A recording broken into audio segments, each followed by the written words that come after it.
So আজিৰ ভিডিঅ'টোত আলোচনা কৰিম কণ্টেণ্ট ৰাইটাৰৰ বিষয়ে।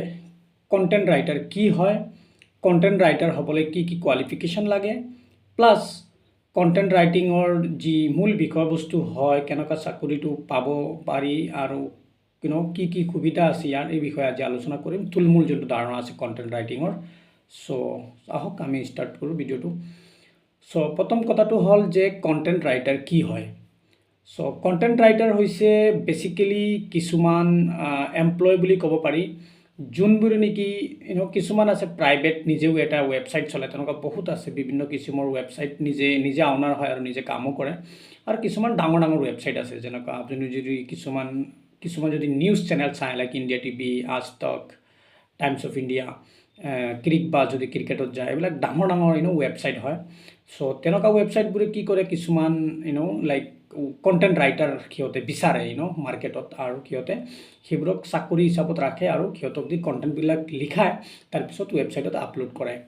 চ' যোনবোৰ মানুহে এই এটা এটা কণ্টেণ্ট লৈ পেলাই কণ্টেণ্টবোৰ লিখে, সেইবোৰকে কণ্টেণ্ট ৰাইটাৰ বুলি কোৱা হয়। আৰু এই যোনটো জব হয়, কণ্টেণ্ট ৰাইটাৰ জব হয়, আজিৰ তাৰিখত প্ৰাইভেট কোম্পানীবোৰত ক'ব পাৰি যে এটা ডিমাণ্ড আছে, মানে মানুহে বিচাৰি থাকে।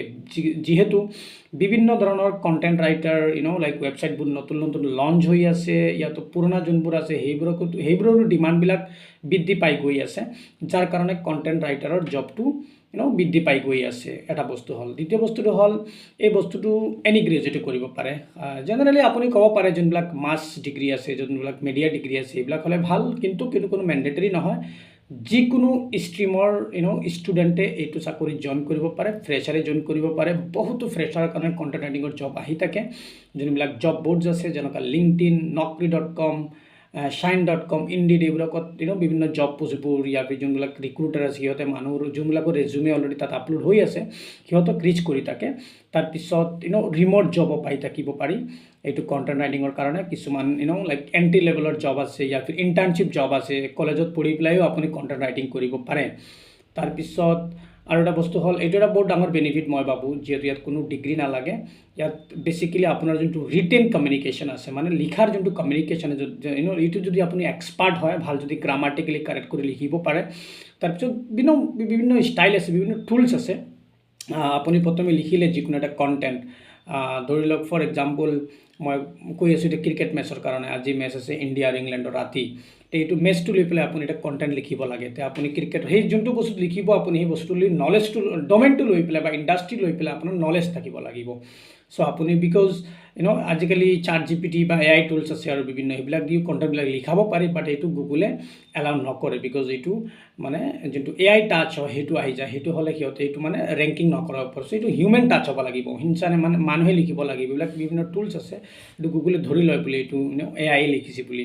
চ' এইটো হিউমেন টাচ হ'ব লাগিব, গ্ৰামাৰ ফ্ৰী হ'ব লাগিব, কোনো মিষ্টেক হ'ব নালাগে। তাৰপিছত যোনটো ৱেবছাইট হ'ব, যোনটো কোম্পানী আছে, কোম্পানীৰ এটা যোনটো কি কয় এটা ব্ৰাণ্ড আছে, সেই ব্ৰাণ্ডটো মেইনটেইন কৰি কণ্টেণ্টটো লিখিব লাগিব। চ' বহুত কিছুমান বস্তু আছে, সেইবিলাক বস্তু নজৰত ৰাখিহে আপুনি কণ্টেণ্টটো লিখিব পাৰিব লাগিব। So' you must have great writing skill and also' তাৰপিছত বিভিন্ন টুলছ আছে। এইটো আপুনি কোনো ইউনিক লিখিব লাগিব। বেলেগ ৱেবছাইটত যদি অলৰেডি এনেকুৱা কণ্টেণ্ট বা এনেকুৱা লাইন যদি লিখা হৈ আছে, সেইটো লাইন আপুনি লিখিব নোৱাৰিব, সেইটো প্লেগাৰাইজ বুলি লিখা আহি যাব। এইটো 100% ইউনিক কণ্টেণ্ট বনাব লাগিব। লিখাৰ পিছত চেক কৰাৰ কাৰণে কিছুমান ৱেবছাইট আছে, সেইবিলাকত চাব পাৰি যে এইটো কণ্টেণ্ট ইউনিক হৈছে নে নাই 100%। তাৰপিছত এইটো হিউমেন টাচ হৈছে নে নাই, গ্ৰামাটিকেলি কাৰেক্ট হৈছে নে নাই, যেনেকুৱা গ্ৰামাৰলি আছে এপছ লাইক ৱেবছাইট, সেইবিলাকত আপুনি চেক কৰি তাৰপিছতে কণ্টেণ্টটো পাব্লিছ কৰিব পাৰিব। বা ওপৰত যোনবিলাক ছিনিয়ৰ মানুহ থাকিব, যদি আজি জুনিয়ৰ আপুনি জইন কৰে, সেই ছিনিয়ৰ মানুহবিলাকে চেক কৰিব যে গোটেই বস্তুবিলাক কাৰেক্ট আছে নে নাই, তাৰপিছতে এইটো আপলোড হ'ব। চ' আজিৰ তাৰিখত মই ভাবোঁ, যদি কোনোবাই লাইক কণ্টেণ্ট ৰাইটাৰ হ'ব বিচাৰে, এইটো ইমান বহুত ডাঙৰ ডিল নহয়। বাছ আপোনাৰ ইংলিছ কমিউনিকেশ্যনটো ভাল হ'ব লাগিব, যিহেতু আপোনাৰ ইণ্টাৰভিউ যোনটো ল'ব মানুহবিলাকে, সেইটো আপোনাৰ ইংলিছতে হ'ব, সেইটোতো বেলেগ ভাষাত নহ'ব। তাৰপিছত আজিকালি বহুত অসমীয়া ৱেবছাইট আছে, মাৰ্কেটত কম হ'লেও আছে, তাৰপিছত হিন্দীও আছে, বেংগলীও আছে। চ' বেলেগ ভাষাৰ ৱেবছাইট আছে, সেইবিলাকৰ কাৰণেও কেতিয়াবা কণ্টেণ্ট ৰাইটাৰৰ দৰকাৰ হৈ থাকে। আৰু এইটো বহুত মানুহ আছে ইণ্ডিপেণ্ডেণ্টলি কণ্টেণ্ট ৰাইটিং কৰি আছে আৰু বহুত ইনকামো কৰি আছে। চ' সেইটো কাৰণে মই ভাবোঁ, যদি কোনোবাই কণ্টেণ্ট ৰাইটাৰ হ'ব বিচাৰে, তেতিয়াহ'লে আপোনাৰ যদি গ্ৰেট ৰাইটিং স্কিলছ আছে, গ্ৰেট কমিউনিকেশ্যন স্কিলছ আছে, তেন্তে আপুনি কণ্টেণ্ট ৰাইটিঙৰ জবৰ কাৰণে এপ্লাই কৰিব পাৰিব, ট্ৰাই কৰিবৰ কাৰণে। বহুত ডাঙৰ দিন নহয় এটা জব পাই যোৱাটো। বছ আপোনাৰ কমিউনিকেশ্যনটো লাগিব, ৰিটেন প্লাছ ভাৰ্বেলি। তাৰপিছত আপুনি এফৰ্ট ঢালিব লাগিব জবটো পাবৰ কাৰণে। বিভিন্ন যোনবিলাক জব বৰ্ডছ আছে, লিংকডিন আছে, এইবিলাকত আপুনি সময় দিব লাগিব, আপুনি এইবিলাকত এপ্লাই কৰিব লাগিব। তেতিয়াহে লাইক ইণ্টাৰভিউবিলাক শ্বেডিউল হ'ব আৰু জবত চিলেকশ্যন হোৱাৰ চান্সটো থাকিব। চ' মেইন কথাটো হৈছে আপুনি এফৰ্টটো ঢালিবই লাগিব, হাৰ্ড ৱৰ্কটো কৰিব লাগিব নিজৰ তৰফৰ পৰা। খালি টেলেণ্টটো থাকিলেই নহ'ব, লগতে এফৰ্টো লাগিব। তেতিয়াহ'লে আপুনি ভাল ষ্টাৰ্টিঙতো আপুনি যিকোনো প্ৰকাৰে 15-20 হাজাৰ পাই যাব। তাৰপিছত এইবিলাক বৃদ্ধি হৈ গৈ পেলাই মানুহে বহুত ইনকাম কৰি আছে, লাখৰ ওপৰত ইনকাম কৰি আছে কণ্টেণ্ট ৰাইটিং কৰি পেলাই। ইজিলি কৰিব পাৰি 50,000, লাইক 1,80,000, 1.5 লাখ, 2 লাখলৈকে মানুহ ইনকাম কৰি আছে কণ্টেণ্ট ৰাইটিং কৰি। চ' মই ভাবোঁ এইটো এটা ভাল ফিল্ড হ'ব যদি কোনোবাই কৰিব বিচাৰে কণ্টেণ্ট ৰাইটিং। এণ্ড চ' ইয়াৰ পৰা আৰু কোনো ষ্ট্ৰীমো নালাগে, আৰ্টছ, কমাৰ্চ, ছায়েন্স, যিকোনো ষ্ট্ৰীমৰ মানুহে কৰিব পাৰে। চ' সেই ভিডিঅ'ত ইমানেই। আৰু নেক্সট মই এনেকুৱা বেলেগ যোনবিলাক টপিক আছে, যোনবিলাক জব টাইটেলছ আছে, যোনবিলাক জব পজিশ্যনছ আছে ইণ্ডাষ্ট্ৰীবোৰত, প্ৰাইভেট, এইবিলাকৰ মই এটা কৰি আলোচনা কৰি গৈ থাকিম।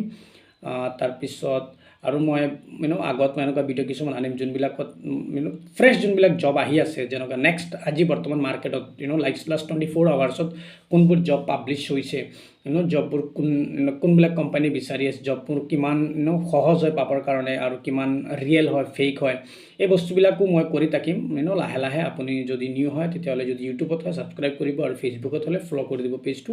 মই যিহেতু জবৰ বিভিন্ন আপডেটবিলাক ইয়াত দি থাকিম এইটো চেনেলত। চ' এই ভিডিঅ'ত ইমানে। Thank you so' much, bye bye, have a good day.